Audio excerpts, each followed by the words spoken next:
28. 28 ya. Bismillahirrahmanirrahim. Baris yang nomor ketiga dari atas. Alhamdulillah rabbil alamin wa bihi nasta'in ala umur dunya waddin. Wassalatu wassalamu ala asyrafil mursalin sayyidina wa habibina wa syafi'ina wa maulana Muhammadin wa ala alihi wa sahbihi ajma'in, amma ba'du. Ada tulisan situ, waman sa'adat sa'adah, siapa orang yang ditentukan bahagia as-sa'adah oleh kebahagiaan, fawajada syaikhan, maka dia akan mendapatkan guru, syekh. Jadi orang kalau ditentukan menjadi orang bahagia, itu pasti dalam hidupnya dia dipertemukan seorang guru oleh Allah. Gitu. Makanya ibu-ibu, bapak-bapak, di antara doa yang kita panjatkan di keheningan malam atau kita sedang berada di tempat-tempat mustajab doa, mintalah kepada Allah dipertemukan seorang guru yang bisa menghantarkan kita kepada Allah, dekat kepada Allah, cinta kepada Allah. Itu di antara yang harus kita minta. Jadi jangan mintanya umur panjang, rezeki gampang, ya, sehat badan. Coba kita minta kepada Allah, pertemukan guru yang bisa menyampaikan kita untuk dekat kepada Allah, guru yang bisa nganterin kita ke Allah, guru yang bisa menghantarkan cinta kita kepada Allah. Gitu. Kalau kita ketemu guru itu, kita nggak akan maksiat lagi kepada Allah. Kita akan sampai kepada Allah, kita akan nikmat bersama Allah, kita akan merasa mesra berduaan dengan Allah. Itu guru-guru yang disebut kategori mursyid, ya, mursyid, ya, itu yang mendandahin hati kita, ya, mendandahin. Kalau yang mencerdaskan otak kita nih, masih tahu ilmu-ilmu, namanya ustadz, kiai, muallim, ya. Tapi kalau yang merombak hati kita dan hati kita, itu disebut namanya mursyid, ya, syekh. Gitu. Jadi orang kalau ditentukan bahagia, pasti dia ketemu itu syekh. Dalam Al-Quran itu surat Al-Kahfi, ya, Allah nyatakan, wa may yudlil, siapa orang yang disesatkan oleh Allah dalam hidupnya, falan tajidalahu mursyida, dia nggak akan ketemu mursyid, syekh. Jadi hidupnya pelin-pelan, hidupnya nggak tahu arah, ya. Alhamdulillah. Mudah-mudahan Allah pertemukan kita dengan guru-guru yang bisa menyampaikan kita kepada Allah Subhanahu wa taala, ya. Nah, fawajada syaikhan, maka dia mendapatkan syekh, kama dzakarna, sebagaimana karakter-karakternya, sifat-sifatnya telah kami sebutkan kemarin. Sifat-sifat guru yang tidak cinta kepada kedudukan, tidak cinta kepada dunia. Itu guru yang begitu itu, masya Allah, ya. Mursyid yang model begitu, kedatangannya aja kita rindukan. Baik datang ke pejabat, datang ke orang kaya, senang orang kaya kedatangan mursyid. Pejabat juga. Kenapa? Karena memang dia nggak punya gila harta, enggak, gila jabatan kagak. Kan kita kadang-kadang pusing, ada ustadz datang ke rumah kita, ya ini ustadz lagi minjem duit kayak ini ustadz. Nah ini ustadz mau datang aja kita jadi, ya, beringsang panggilan kita. Kenapa? Emang kita udah tahu nih ustadznya kalau datang ada aja, ntar bawa proposal lah, bawa minta sumbangan apa aja, bikin gua pusing gitu kan. Nama juga ustadz gitu. Ini mah mursyid mah kagak ada begitu. Kedatangannya ditunggu. Ah ini kata istrinya, kamu seneng banget sih kedatangan dia. Oh iya, karena dia nggak akan ngutak-atik harta kita, dia nggak akan colek-colek jabatan kita. Kedatangannya murni datang aja, silaturahmi, nggak ada istilah ini saya lagi butuh dana nih. Wah, ngutak-atik duit gua rombongan ini, ya. Mursyid nggak ada cinta harta, gitu. Itu dia. Kalau ketemu kita sama orang begitu, itu masya Allah, ya, sebuah keberuntungan besar, kebahagiaan besar. Orang yang seperti itu, ya, karena dialah yang karakternya kemarin disebutin sifat-sifatnya, senang sholat banyak zikir, nggak cinta harta, nggak cinta jabatan, nggak cinta dunia. Sekarang ini lagi ada perkumpulan nih Pak, di Pekalongan ya, Habib Lutfi bin Yahya. Itu ada perkumpulan apa namanya multaqo ya, mursyid sedunia bukan di Indonesia, sedunia. Di Indonesia aja ada 150 mursyid. 50 mursyid di Indonesia, belum yang di luar. Yang mungkin mencapai 200 atau 300 lebih gitu ya. Mursyid sedang berkumpul ya, sedang mengadakan multaqo besar ya tentang dunia thariqat tentunya gitu. Mursyid. Yang mudah-mudahan ya kedatangan mereka, perkumpulan mereka di Pekalongan Indonesia jadi aman, amin. Aman, mursyid itu masya Allah ya, luar biasa dia. Nah, kalau kita ketemu begitu, ketemu mursyid yang seperti kita sebutkan, terus waqabil syekh, dan dia qabul itu diterima. Karena nggak semua syekh itu terima kita, dia ngelihat dia orang ini asli nggak nih mau bener jadi orang. Kalau dia tahu zahir batin kita paham. Kalau kita kira-kira cuma buat main-main doang, kita bakal ditolak kedatangannya, kita nggak diterima. Gitu. Jadi dia tahu tuh ya, ilmu hakikat dia tahu. Sehingga kita hakikat kita nih, kita bakal jadi bener atau kagak, dia tahu. Makanya ketika kita punya tujuan, emang kita mau jadi orang bener, mau siap taat dan patuh mursyid, diterima sama dia. Makanya banyak ujiannya ya, cobaan-cobaannya itu dicoba dulu, diuji dulu, asli enggak. Dulu di zaman Nabi Isa ya, ada seorang mau dekat kepada Nabi Isa. Ya Nabi Allah Isa, ya kenapa? Saya mau dekat denganmu, pengen dekat kepada Allah. Bener ya Nabi Isa. Serius? Iya serius. Ya udah, kalau kamu mau ikut saya, modalnya cuma satu. Apa itu? Jujur. Satu, jujur. Bener-bener jujur mau ikut. Iya benar saya. Ya udah, diterima sama Nabi Isa. Begitu singkat cerita diterima sama Nabi Isa ya, dia jalan nih berdua sama Nabi Isa. Begitu jalan sama Nabi Isa, ya kan diuji, namanya diuji dulu nih orang jujur apa kagak, bener apa kagak. Akhirnya bawa bekal roti kayak di Mekah ya, yang gede itu ya, roti Mekah itu gede, ya. Bawa 4 potong roti. Ya, bawa 4 potong roti, dia bilang ini kita bawa bekal cuma 4 potong roti. Kamu 2, saya 2. Sehari kita makan cukup 2 kali aja, nggak usah 3 kali ya, 2 kali aja. Kamu 2, saya 2. Ntar kita makan siang, karena masih pagi kita nggak ada sarapan. Jalan dulu, jalan. Ya, begitu jalan dakwah ke sini, ngobatin orang sono sini tuh, lelah capek. Ya, setelah setengah hari. Ya, kata Nabi Isa, udah lelah kita, waktunya kita makan roti satu-satu. Udah, begitu makan roti satu-satu, singkat cerita, istirahat. Udah, kita tidur siang dulu sejenak. Kita tidur siang. Tuh, mereka tidur berdua. Dalam perjalanan berteduh, tidur berdua. Begitu udah tidur berdua ceritanya, ya, bangun dari tidur, Nabi Isa, roti yang 2 tadi ketika mau tidur sekarang tinggal 1. Tinggal 1. Ini roti hilang 1 nih. Tadi kan mau tidur sisa 2 ya. Ini kok tinggal 1 gitu. Akhirnya ditanya nih sama yang ikut, nah, ini berikutnya, tuan, pulang, ya. Kamu makan roti nggak tadi? Enggak, saya nggak makan roti. Saya makan roti yang 1 itu yang dikasih tuan. Ini kita mau tidur roti 2. Sekarang saya bangun tidur saya 1. Siapa yang makan nih? Saya nggak makan, kata Nabi Isa. Kamu kali makan? Enggak, jujur. Bener, saya nggak makan. Beneran nggak makan? Nggak makan. Ya udah, kita lanjut jalan.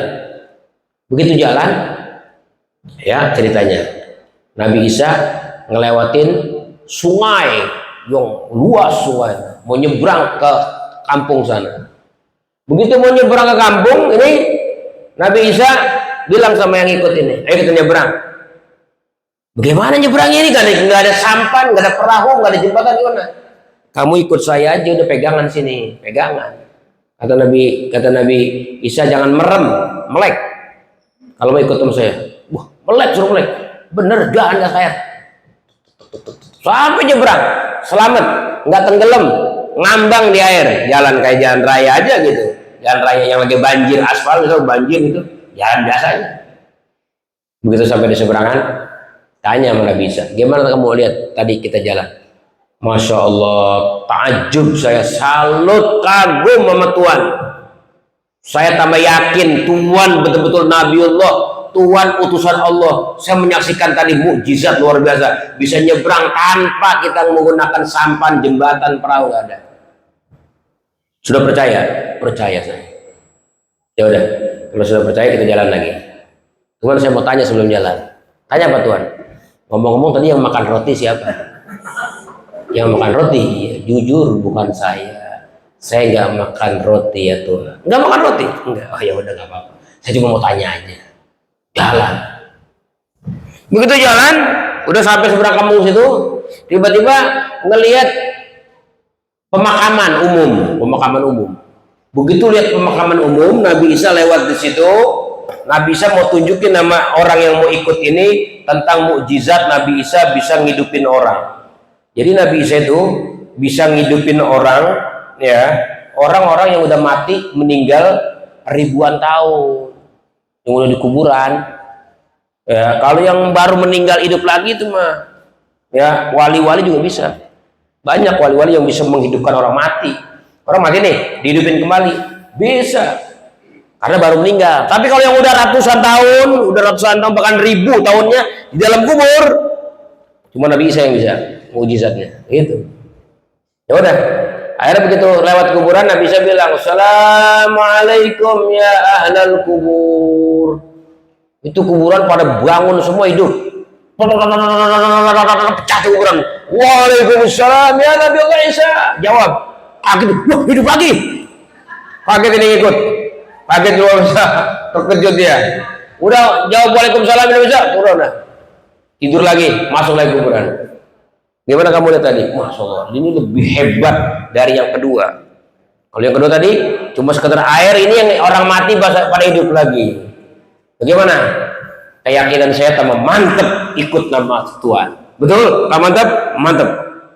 Tapi saya mau tanya, tadi yang makan roti siapa? Enggak, saya nggak makan roti. Nggak makan roti juga? Enggak makan roti. Yaudah. Orang masih bohong aja kalau udah ngeliat mukjizat itu tuh. Ya, udah ngelihat mukjizat di depan mata belum jujur. Hebatnya umat Nabi Muhammad SAW nggak ngelihat mukjizat Nabi 1400 tahun udah meninggal, kita punya kepercayaan penuh sama Nabi dengan mukjizatnya. Ya, itu hebatnya. Beda sama Bani Israel, dia ngelihat di depan mata tetap aja belum jujur. Diminta jujur, enggak makan roti saya, nggak makan roti, enggak, ya udah nggak apa-apa. Akhirnya lewat di tumpukan batu besar. Jadi ada batu-batu besar, tumpukan batu gede-gede. Ada 3 buah batu besar numpuk di pinggir jalan. Nabi Isa lihat, kata Nabi Isa, "Ya Hajar, kunu zahaban." Hei batu-batu, jadilah kamu emas. Bener, berubah tuh batu jadi emas. Mujizat ya, batu berubah langsung jadi emas. Wah, Allah, 3 lagi gak tanggung-tanggung batu itu jadi emas, 3-tiganya. Begitu udah jadi emas, ya, apa kata Nabi Isa? Bulan, ini kita batu, kita bagi 2. Bagi 2 Tuhan? Iya, bagi 2. Kan ada 3 ini. Ya tetap kita bagi 2. Kamu 1, saya 1. Ini yang 1 lagi buat siapa Tuhan? Ini yang 1 lagi kita akan kasih buat yang makan roti. Siapa yang makan roti kita kasih. Di situ baru ngaku, Tuhan, apa maafin saya, kenapa? Tadi yang makan roti saya. Nah, ini orang ikutnya nggak benar. Gara-gara dunia baru dia jujur, pengen dapat emas. Ya udah, sekarang begini, itu emas yang 1 karena kamu udah jujur, maka 2-duanya buat kamu. Nah, ini yang jatah saya juga buat kamu. Yang jatah saya buat saya juga Tuhan, buat kamu. 3-tiganya buat kamu. Cuman 1 syaratnya, kamu nggak jadi lagi murid saya. Atau kamu pengen jadi murid saya, cuman tuh emas tinggalin. Mau mana coba? Buat diuji begitu. Wah Tuhan, kalau begitu saya emas aja dah. Ya, saya nggak mau jadi murid Tuhan. Udah hasil maksud, gitu ya. Mau jadi kaya ngapain? Kan begitu. Banyak orang belajar ilmu agama, sama kiai, mau ustaz jadi kaya. Udah kasih wiridan, sukses, udah berhenti, nggak nyamba lagi. Kenapa? Udah hasil maksud katanya. Belum sampai ke Allah, baru sampai ke emas aja udah berhenti. Udah saya punya emas aja kan, nggak jadi belajar sama Tuhan. Ya udah tinggal sama Musa. Ditinggal ternyata. Begitu ditinggal sama Nabi Musa, lama Nabi Musa melanglang buana dakwah ya. Ini orang nih yang ditinggal Mas bingung dia. Ini berat banget nih Mas. 3 nih berat, bagaimana bawa itu ya? Nggak kuat ini. Tiba-tiba dia ketemu 2 orang penyamun, perampok ya. 2 orang perampok ini ya, ketemu sama dia. Akhirnya apa? Dipanggil sama dia. Bang, sini bang. Apa? Ini saya punya emas bang. Tolong saya kulin sama bang, kita panggur rame-rame. Oh siap. Ya nanti kita ada upahnya lah bang. Ada upahnya? Ada upahnya. Kan dia perampok, orang jahat. Ya udah. Akhirnya begitu dibawa nih mas sampai ke tempat tujuan ya, ceritanya singgah di situ. Begitu singgah di situ ya, kata dia nih, ya kita udah waktunya makan nih pak. Katanya manggul mas berat nih. Coba beliin kita makan pak. Yaudah, nanti saya beliin makan. Kamu tunggu sini, jagain mas ini. Oh iya, saya jagain. Tenang aja, saya jagain. Nah, begitu nih si orang beli nasi, ceritanya beli makan gitu. Di hatinya dia bilang, ntar saya mau kasih racun. Ya, saya mau kasih racun, biar nih orang dua-duanya mati. Biar nih emas punya saya. Gitu. Dia beli makan. Begitu dia beli makan, masukin racun. Nah, masukin racun. Begitu ya udah rapi masuk racun, ternyata ini 2 perampok juga sama. Ini kita ngapa bagi 3, kita bagi 2 aja. Terus dia nggak bener, ya pokoknya dia datang ntar kemarin kita bunuh aja, kita tusuk, kita bunuh, kita tusuk, kita jadi berdua bagi 2. Oh iya boleh juga dong. Yaudah oke. Jadi dia juga punya rencana membunuh. Ini 2 perampok ini mau nusuk, ya membunuh. Nah dia juga mau bunuh juga sama-sama ngeracun. Ya udah, begitu sampai, nah nggak banyak tanya lagi, langsung dipegang dari belakang itu yang bawa. Apa deh? Enggak, kita nih emas, kita mau bagi berdua enggak? Kamu apa sih? Mau dibunuh, tusuk aja, blus, tusuk, mati di tempat, langsung mati.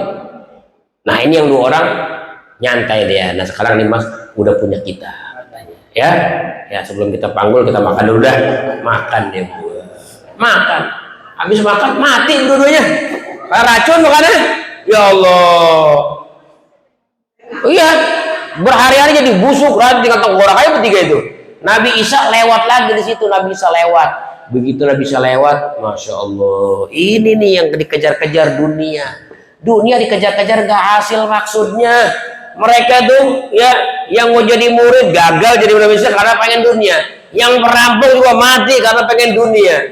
Sementara dunianya masih utuh tuh mas, masih ada. Yang berebutin udah jadi guru. Kenapa? Karena nggak asli jadi muridnya, gitu. Itu pak ya, memang berat kalau jadi apa? Jadi seorang murid yang punya guru mursyid itu memang, waduh ujiannya berat diuji kita. Makanya kita masya Allah ya, ujiannya kita kadang-kadang nggak sanggup. Seperti kita cerita guru-guru kita tuh diceritain Habib Abu Bakar ya Al-Adni Al-Masyhur. Itu ketika dia mau belajar di Jeddah kepada Al-Qutub Al-Habib Abdul Qadir bin Ahmad As-Segaf, itu ketika dia mau belajar ya di depan pintu lama nggak dibukain pintu dari atas. Habib Abdul Qadir nuang air kopi dari atas, baju gamisnya tuh dari bawah tuh Habib Abu Bakar disiramin kopi. Mas lihat, wah Habib Abdul Qadir numpain kopi, baju yang bagus itu jadi kotor dengan kopi. Tetap dia senyum. Assalamualaikum Habibana. Waalaikumsalam. Tunggu, nggak marah, nggak kesal, ridho dia disiram begitu.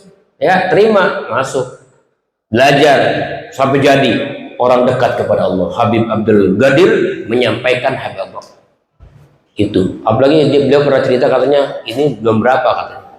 Kalau orang-orang dulu tuh mau jadi murid seorang mursyid itu ujiannya berat, seperti cerita Syekh Umar Bamakhramah ya. Syekh Umar Bamakhramah ketika ada seorang mau belajar sama dia, ya Tuan saya mau belajar sama Tuan. Boleh, silahkan. Kalau kamu mau saya terima jadi murid saya, satu syaratnya. Apa syaratnya Tuhan? Kamu naik gunung, kamu loncat dari atas gunung. Waduh, ujiannya berat tuh. Naik gunung, loncat dari atas gunung, loncat dari gunung. Bener dilakonin, emang karena pengen bener serius jadi muridnya. Gua kerjain, naik dia gunung. Sampai di atas gunung dia loncat. Tang, dia merem, dia takut mati, gua mati dah nih. Begitu sampai di bawah, buas, sampai dia di lembah, hidup. Dia datang sama gurunya. Assalamualaikum guru, gimana? Saya sudah laksanakan guru, perintah guru. Bener, saya naik gunung tadi, saya loncat. Gurunya tanya, bener, kamu udah loncat. Saya mau tanya, tadi kamu waktu loncat melek apa merem? Saya takut lah, melek sama merem saya. Belum jadi murid saya kalau merem, harus melek. Waduh, iya, balik lagi, naik gunung lagi. Sampai ke puncak gunung dia loncat. Bener, saking pengen jadi murid, dia melek, dia loncat. Begitu dia loncat, dia melek, dia ngelihat itu di di udara seperti ada tapak tangan yang lebar yang nanggapin dia. Blok, ada tangan itu, sampai selamat dia balik. Tanya, gimana? Udah guru. Dan ini saya lebih ajaib yang melek. Kenapa lebih ajaib? Saya lihat ada tangan raksasa lebar nanggapin saya. Kamu nggak tahu siapa itu? Nggak tahu? Itu saya. Kamu saya terima jadi murid saya. Begitu. Ujian-ujian orang yang pengen punya guru yang namanya mursyid, nyampain orang kepada Allah. Di Quran tuh ada, di Quran ya, tentang surat Kahfi. Kalau kita baca Kahfi itu di hari Jumat, sudah baca Kahfi itu bagaimana Nabi Musa kan diuji juga. Diuji Nabi Musa sama Nabi Khidir. Kata Nabi Musa, qala lahu Musa hal attabi'uka ala an tu'allimani mimma 'allimta rusyda. Berkata Nabi Musa kepada Nabi Khidir, wahai Tuhan, izinkan saya untuk jadi murid Tuhan agar Tuhan mengajarkan saya ilmu petunjuk yang saya bisa dekat kepada Allah. Faqala, maka dijawab oleh Nabi Khidir pada saat itu, innaka lan tastati'a ma'iya sabra. Oh, kamu nggak bakalan sabar, nggak bakalan kuat ngikutin saya. Bagaimana mau sabar? Wa kaifa la tasbir? Ya, sedangkan saya punya ilmu yang tidak bisa kamu liput, kamu cakup. Gitu katanya. Kata Nabi Khidir begitu ngomong sama Nabi Musa. Kata Nabi Musa, tolong terima Tuhan. Ya, semoga satajiduni insyaallah. Semoga saya termasuk orang yang kuat mengikuti Tuhan. Yaudah, kalau kamu ikut saya, satu syaratnya. Apa? Jangan banyak komplain. Jangan banyak protes. Jadi beda ya Pak, kalau kita belajar sama ustadz sama belajar sama syekh beda. Kalau belajar sama ustadz kita nggak paham, nanya, ustadz saya nggak paham nih, nanya terus. Tapi kalau sama mursyid nggak boleh nanya, ikutin aja tuh sampai tuntas, nanti bakal ketemu jawabannya. Begitu. Kalau ketemu syekh begitu adabnya. Ini akhirnya Nabi Musa jalan, jalan. Fantalaqa hatta idza raqiba fis safinati kharaqaha. Maka berjalanlah Nabi Musa dengan Nabi Khidir berjalan nyebrang lautan, mereka berdua menuju ke kampung satu. Begitu nyebrang lautan, dikasih numpang kapal. Itu di tengah laut, ya, kapal-kapal itu dipatah-patahin tripleknya sama Nabi Khidir. Kata Nabi Musa, apa-apaan ya guru ya, orang beres kerjaannya. Udah kasih tumpangan, kapal orang dirusakin, ya enggak? Iya, kayak kita misalnya naik motor, ya enggak? Naik motor atau naik mobil gitu numpang ya, kita iseng bangkunya kita keset-keset pakai silet gitu ya, atau spionnya kita patah-patahin. Ini gimana sih nih gitu ya? Ini Nabi Khidir begitu, perahunya nih dipatah-patahin, dibolong-bolongin. Kata Nabi Musa, waduh, ini kok kerjaannya begini ya? Kata Nabi Musa, katanya, wah Tuhan, ini Tuhan udah ngerjain sesuatu yang kagak beres ini. Apa kata Nabi Musa? Kata Nabi Khidir, qala alam aqul innaka lan tastati'a ma'iya sabra. Apa saya bilang juga, kamu gak bakal sanggup ngikutin saya. Ya, ini aja baru sekali udah protes. Ya Allah, maafin, saya nggak akan ulangi lagi dah. Saya lupa kata Nabi Musa. Maafin saya. Ya udah, nggak apa-apa. Jalan lagi. Fantalaqa hatta idza wajada idza taqiya gulaman faqatalah. Ketemu anak kecil, dibunuh tuh anak kecil. Anak kecil lagi main, enggak salah apa. Sama Nabi Khidir, pegang aja anak kecil. Set, diputer kepalanya. Patah, mati itu. Lebih ajib lagi nih. Lebih anu lagi nih, kata Nabi Musa, aku tahu nafsan zakiyatan bighairi nafs laqad jita syai'an nukra. Tuhan, ini kerjaan lebih dahsyat lagi dari pertama. Ini tadi ngurasakan kapal, ini ngilangin nyawa anak kecil yang belum berdosa. Apa kata Nabi Musa? Kata Nabi Khidir, qala alam aqul laka innaka lan tastati'a ma sabr. Saya udah bilangin kamu jangan jadi murid saya dah. Kamu nggak bakal sanggup. Begitu katanya. Ya udah, kata Nabi Musa, ya Tuhan, kali ini maaf terakhir dah, maafin saya. Kalau saya masih komplain juga apa juga, ya udah, saya nggak, jangan terima lagi saya jadi murid Tuhan. Jalanlah. Begitu jalan masuk kampung, itu kampung nggak ada yang menerima kedatangan Nabi Musa sama Nabi Khidir. Pak, ini kita orang musafir, Pak. Mungkin Bapak punya makan, punya minum. Oh nggak, maaf, kita nggak terima tamu-tamu. Kampung tuh rumah kagak diterima, buat minum aja susah, apalagi buat makan, apalagi buat istirahat nggak ada. Ya Allah, sian. Kalau zaman sekarang kita mungkin ada musola buat istirahat, ada masjid. Ini nggak ada musola, nggak ada masjid. Kampung semua nggak ada yang mau menerima kedatangan dia. Lelah, capek, udah luar biasa Nabi Musa udah. Aduh, nggak kuat dah. Tiba-tiba, ya apa? Ngelihat tembok miring Nabi Khidir.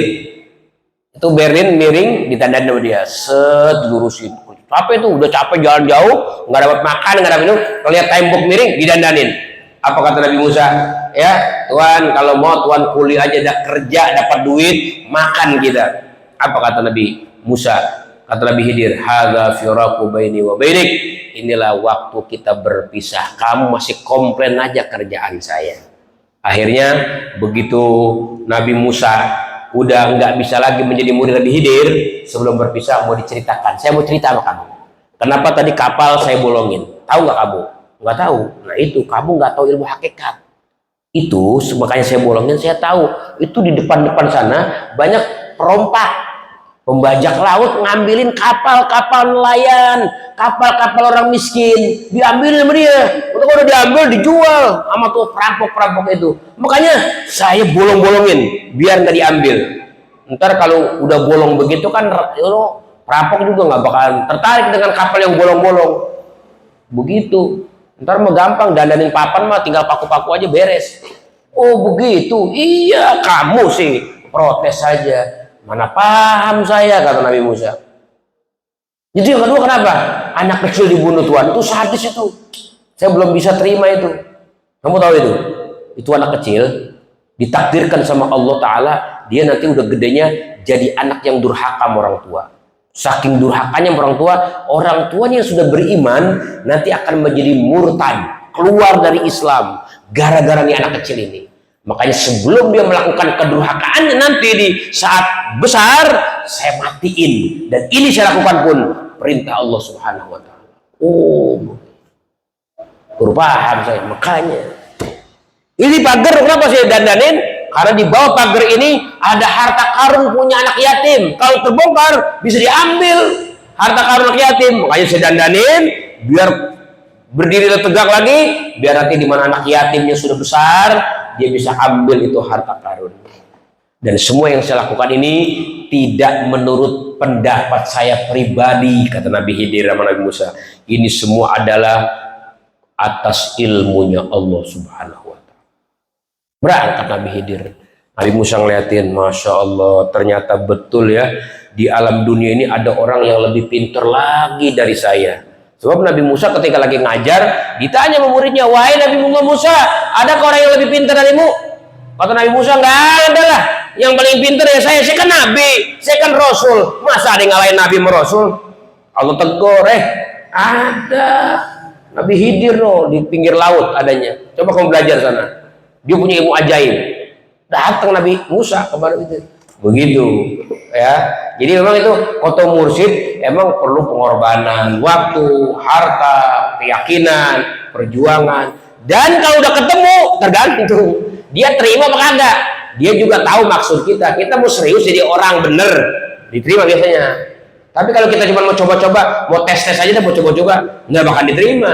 Begitu. Dia tahu tuh mursyid begitu.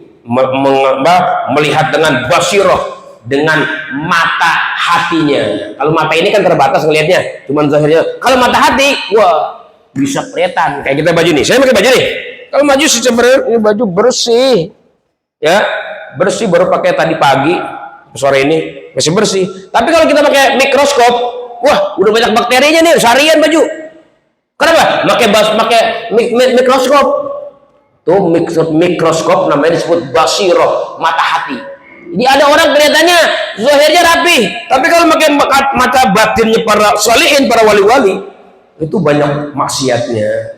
Makanya kita kalau berkunjung kepada orang-orang soleh, para ulama-ulama besar, syekh-syekh, mursyid-mursyid, kalau mereka kurang menanggapi kita, kurang respon sama kita, jangan salahin mereka tuh.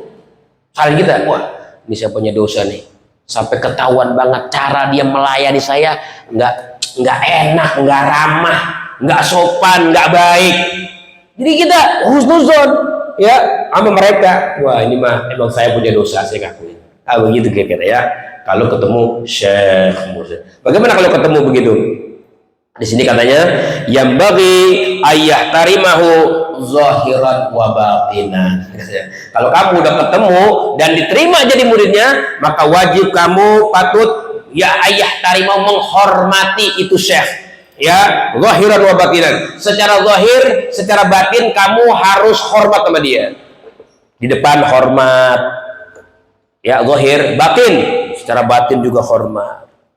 Enggak kesel, enggak marah gitu. Beda sama ustaz kan? Kalau mau ustaz kita kadang-kadang suka ngomongin juga di belakang ya. Sama ustaz di depan cium tangan. Ustaz sama insyaallah. Sehat ustaz, sehat insyaallah. Alhamdulillah. Ntar belakang ustaz tadi ngasih pelajaran lamaan, gue sembel banget sama ustaz itu. Nah, ini ustaz namanya itu ustaz. Tapi kalau saya nggak boleh ngomongin dari belakang. Gitu, kita yang namanya kita aja ya, kita kan orang biasa. Jangan kan kita sama ustaz ya enggak. Sama orang tua aja kadang-kadang kita suka ngomongin kejelekan orang tua sama teman-teman kita. Aduh saya punya orang tua payah dah, nggak adil pembagiannya begini. Orang tua sendiri, emak sendiri kado diomongin. Ya apalagi ustaz misalnya gitu kan. Iya. Tapi kalau kita udah ketemu syekh, ada yang sesuatu kagak nyaman sama syekh, awas hati-hati. Jangan ngomongin di belakang. Itu bisa jadi kita gagal sampai kepada Allah. Kenapa? Karena perlakuan syekh kurang nyaman sama kita, itu sebagai bentuk ujian. Kita diuji, bener nggak nih kita? Serius nggak nih kita? Gitu. Bener nggak kita mau jadi hamba Allah yang sejati? Gitu. Makanya wajib menghormati secara zahiran wa batinan. Bagaimana caranya? Amma ihtiramu zahir. Adapun penghormatan secara zahir gimana? Fahuwa alla yujadilahu, maka adalah dengan tidak mujadalah, tidak mendebat, tidak komplain. Jadi kalau sama mursyid beda, nggak boleh debat kita. Kayak Nabi Musa tadi sama Nabi Khidir, nggak boleh komplain. Apa yang dilakukan oleh syekh, meskipun secara zahirnya bertentangan sama agama, diam. Kita mau dicoba nih, mau diuji gitu. Dulu kan, ada seorang guru ceritanya, mau ngetes muridnya. Ya, guru, Kenapa guru ini kok kayaknya sama murid pilih kasih, gitu ya?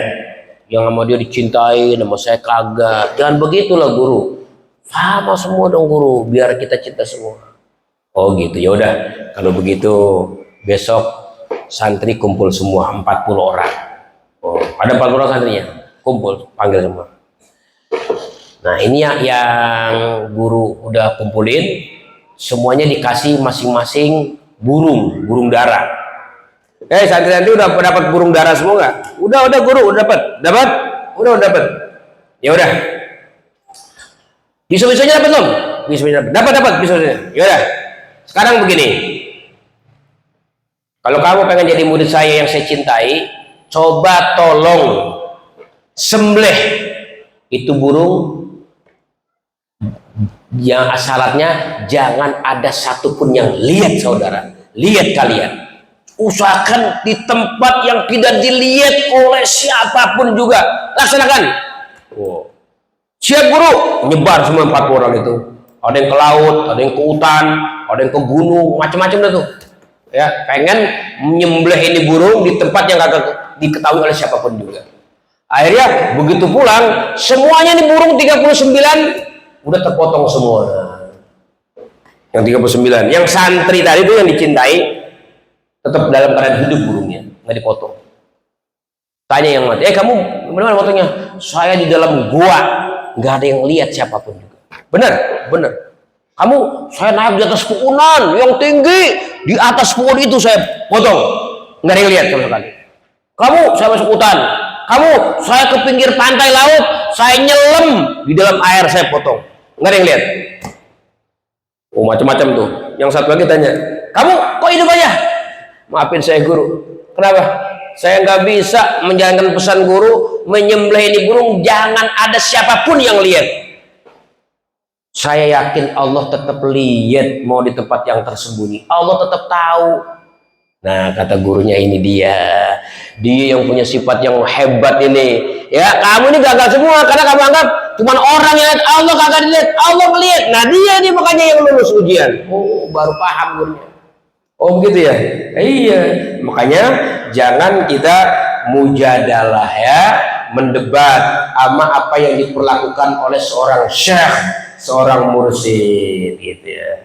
Tapi kalau guru ya ustadz, ada sesuatu yang menjanggal, boleh kita kasih sharing ya, masukan ya, ustadz gini. Boleh ngasih masukan kalau ustadz sama guru ya. Tapi kalau sama syekh sama mursyid kan pakatnya wali. Ya, kalau sekarang mungkin suka Habib Umar bin Hafiz gitu, wali tuh Umar bin Hafiz ya. Nggak boleh kita komen-komen ada yang melanggar, ada yang kelihatannya menyimpang, itu karena kesalahan daripada kita. Seperti itu misalnya. Atau yang lagi kumpul sekarang ya, multaqo ya, mursyid sedunia gitu. Tapi kalau para ustadz-ustadz ada yang kejanggalan, boleh kita kasih masukan, kasih sharing ya. Seperti saya misalnya ada kesalahan Pak, sharing. Namanya ustadz bukan mursyidnya. Kalau mursyid ya syekh di atas kita tuh gitu. Itu yang kita syarat pertama. Kalau kita udah ketemu syekh yang bisa mengantarkan kita kepada Allah, jangan suka mujadalah, mendebat ya. Wala yastaghila bil ihtijaz mahu, dan juga jangan sibuk dengan adu argumentasi. Jangan, itu bukan waktunya. Kalau mau usah ngadu dalil boleh. Kalau mau syekh udah jangan ngadu dalil, udah kagak ngomongin dalil tuh mah. Nggak perlu dalil tuh mah. Perlu taat aja udah, taat aja tanpa dalil. Oh gitu. Ya, fi kulli mas'alatin, pada tiap-tiap masalah. Wa in alima khata'u, sekalipun kamu tahu ini guru salah nih. Itu kata pandangan pikiranmu salah. Tapi kalau kata guru belum tentu salah. Kata itu Nabi Musa, oh salah Nabi Khidir membunuh anak. Oh itu ya, anak kecil dibunuh. Itu karena kata pola pikir Nabi Musa. Tapi kata Nabi Khidir, nggak salah ini. Ini sebuah ketakwaan, ketaatan sama Allah. Karena Allah yang perintahkan lewat saya untuk bunuh nih anak. Kalau sampai gede ntar jadi anak durhaka, bisa mengkafirkan ayah ibunya. Itu namanya ilmu hakikat, nggak bisa terkejar. Jadi ilmu ada dua ya, ada ilmu syariat, biasanya ustadz yang ngajarin, mu'alim, kiai. Ada ilmu hakikat, para masyayikh gitu. Itu kita kalau udah ketemu begitu nikmat besar. Tapi ingat, kudu hormat zahir batin, jangan kita ngomongin kekurangannya, kejelekannya di belakang. Hormat cuma di depan aja, cium tangan di depan aja, di belakang ya cuy. Jangan, kalau mau ustadz kali ya orang boleh juga sih yang ustadz juga, takut kualat ya enggak. Tapi kan ya maklum lah, namanya ustadz manusia biasa, ada kekurangannya. Diomongin kita ngomongin ustadz di rumah, di pos ronda, di mana di jalan, ngomongin ustadz kayaknya orang enak, udah apa kita ganti aja ustadz model begini ya kan gitu ya. Itu biasa tuh ustadz, ini syekh, mursyid ya. Jangan suka salahkan mereka, salahkan kita cara pandangnya. Begitu kalau ketemu syekh katanya. Nanti bakal disampaikan lagi pada pertemuan berikutnya cerita-cerita tentang berhormat kepada seorang syekh, seorang mursyid yang bisa mengantarkan kita kepada Allah Subhanahu wa Ta'ala. Jadi ibu-ibu, bapak-bapak, memang adab seorang murid emang sih walaupun ustadz biasa, ya sebaiknya kita jangan ngomongin di belakang ya, karena kita ngomongin orang muslim yang biasa aja dosa, apalagi ngomongin ustadz itu, apalagi ngomongin syekh, mursyid, lebih berbahaya itu gitu ya. Nah, kita jaga. Jadi lewat pengajian ini kita ingin belajar kepada ya Imam Ghazali betapa pentingnya mencari sosok mursyid, seorang sosok syekh yang bisa mengantarkan kita kepada Allah. Gimana caranya? Nomor satu, sering-sering kita berdoa kepada Allah, minta kepada Allah biar ketemu seorang guru yang bisa menghantarkan kita kepada Allah Subhanahu wa Ta'ala. Kalau kita sering minta, kita serius, kita benar pengen betul-betul sampai ke hadirat Allah, kita punya jiwa, kita punya ruh, maka nanti suatu saat Allah bakal kirimin itu syekh, seorang guru yang bisa mengantarkan kita kepada Allah. Mudah-mudahan Allah pertemukan kita dengan mereka. Amin. Habib Ali Al-Habsyi itu dalam doanya ya Al-Habsyi pengarang Sibul Durar namanya Allah masilni biman yusilik wajma'ni biman yajma'una alaik. Ya Rabb, pertemukan aku ya Allah dengan seseorang yang bisa mengantarkan aku kepadamu.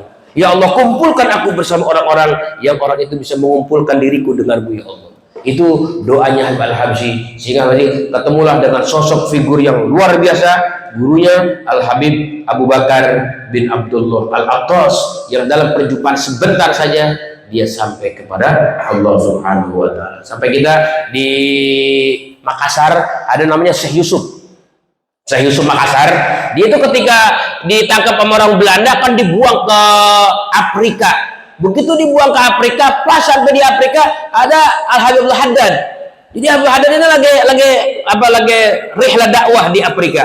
Ketemu nih dia Syekh Yusuf Makassari, ya. Begitu ketemu dalam perkumpulan sekali saja, langsung dia sampai kepada Allah Syekh Yusuf, maka dia menyebarkan Islam di Afrika. Makanya kemarin waktu haul di Cidodol, orang ulama Afrika datang kepada ke sini ke Indonesia, ke Cidodol haul, dia ceramah bahwa Islam di Afrika itu sama dengan di Indonesia, karena kita orang Afrika diislamkan oleh seorang ulama dari Indonesia, negeri Makassar, namanya si Yusuf Makassar, yang merupakan beliau muridnya Habib Abdul Haddad Shahibur Ratib. Begitu. Makanya di sana bahasa terima kasih di Afrika ada, bahasa buah-buahan pisang disebut pisang juga di Afrika disebut pisang juga. Kenapa? Karena memang ada warisan bahasa-bahasa Indonesia masuk ke Afrika seperti itu.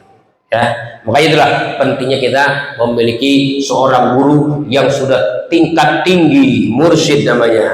Maka kewajiban seorang ustadz, seorang guru yang tidak mencapai mursyid, dia wajib tuh. Dia wajib mengarahkan murid-muridnya untuk mencari mursyid, mencari syekh yang bisa mendekatkan dia kepada Allah. Seperti kita kalau sekolah SD, ya kadang-kadang kalau SD kalau udah lulus nih, guru yang di sekolah SD suka menghantarkan pakai surat penghantar, kamu masuk di SMP ini, biar nanti surat pengantarnya dari sini. Atau kalau dokter mah puskesmas ada surat rujukan, kamu saya rujuk ya, saya nggak mampu nih ngobatin penyakit kamu ya, sebab kita cuma penyakit pilek sama batuk doang. Nah, kamu ini udah paru-paru ya stadium 4 bahaya, udah langsung saya kasih surat pengantar ke Cipto. Itu sebenarnya Pak, dokter yang model-model begitu itu sebenarnya juga ada di dalam Islam, seorang guru. Makanya salah besar kalau ada guru memilih, Pak, Bu, ngaji jangan kemana-mana ya, ngaji sama saya aja, ngaji pakai pindah-pindah sono sini. Nah, itu namanya salah guru itu. Justru guru yang baik adalah guru yang membuka peluang seluas-luasnya. Mau belajar, silakan sana. Tapi ingat, gurunya jangan yang menyesatkan. Nanti dikupas di sini ada tuh kemarin figur-figur guru-guru yang ajarannya lurus. Mudah-mudahan Allah pertemukan kita dengan mereka. Amin. Ya Rabbal Alamin. Rabbana taqabbal minna innaka antas samiul alim wa tub alaina innaka antat tawwabur rahim. Wa sallallahu alaihi wasallam Muhammad wa alihi wasallam. Subhana rabbika rabbil izzati amma yasifun wa salamun alal mursalin walhamdulillahi rabbil alamin. Assalamualaikum warahmatullahi wabarakatuh.